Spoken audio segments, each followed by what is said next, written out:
L'exercice physique me manque parce que là, comme la dernière étape où c'était quand même pas très physique et très vanté, notamment au niveau des jambes, parce qu'autant je me sers souvent des bras et du haut du corps, autant les jambes sont assez statiques et je sens bien que j'ai besoin d'exercice. Donc si je peux profiter des escales pour faire fonctionner un peu les guibolles, c'est pas mal, quoi. À Galapagos, c'est déjà la fin d'un océan Atlantique. C'est le début du deuxième, c'est l'aube de ma grande traversée de près de 7000 km pour les Marquises, donc c'est vraiment un moment hyper important dans ce tour du monde, certainement la traversée la plus difficile. Et puis c'est un quart de ma distance parcours au total. Donc la route est encore longue, mais voilà, je suis déjà bien soulagé d'être ici.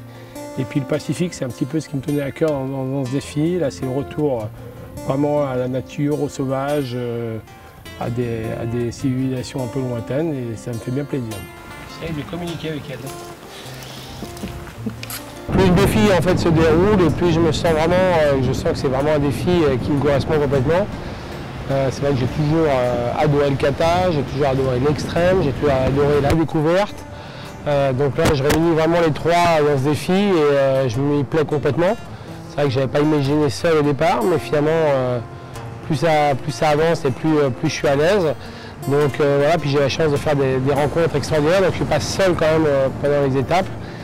Et voilà, donc là où je suis très rassuré, c'est que j'ai vraiment construit ce bateau à mon image.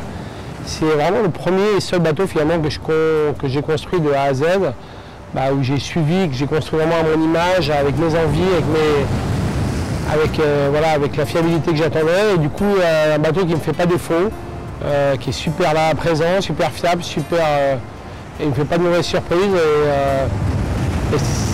Et ça, c'est super important en mer. Si tu peux faire confiance à ta machine, à ton bateau, tu arrives à aller dormir, quoi. Si tu es là en te disant qu'est-ce qui va lâcher, qu'est-ce qui va partir en sucette en premier, tu n'es pas serein et voilà, tu fais vite des erreurs, quoi.